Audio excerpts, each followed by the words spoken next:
Hi everybody, I'm back to not shaving again, but I wanted to tell you that, it's itchy too, that I did solve the problem of getting the speaker pocket created in the E8.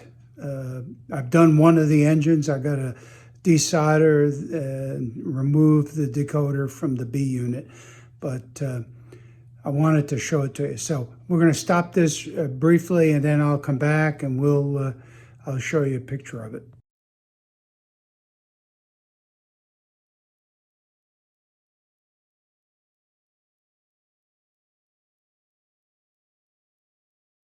Very thin bite.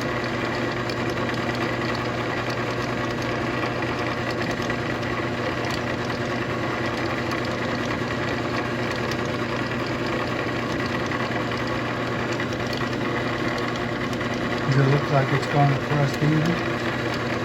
Yeah.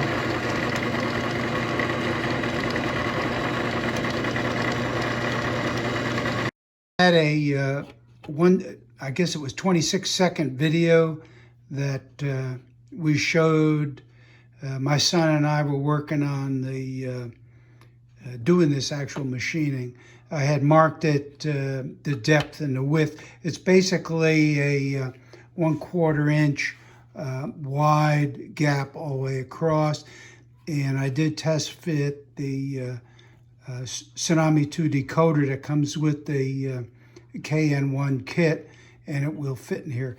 It's just a matter of, I gotta put all of this stuff back in here, and plus the bottom and all the other stuff that's up here.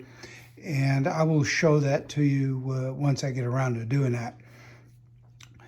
So, but anyway, that's what the engine looks, and I'm going to come back on now. I'm back in the house right now, my office.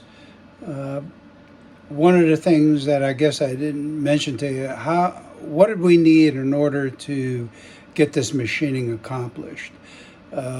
First thing we had to do is figure out what we needed. So I had to buy two items. First was a 1/4 inch machining bit that was good for what I read was needed to be like for aluminum, soft steel, that kind of stuff for the Kato chassis.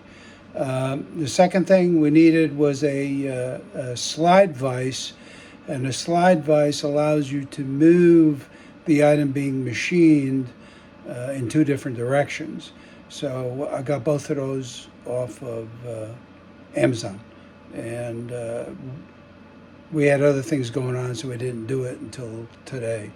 But they work pretty good, and so anyway, glad you enjoyed that. And then when I get everything put back together, I'll show the both of the engines running on the layout with their Tsunami2 TSU-KN1s installed properly this time. Bye. We'll see you next time.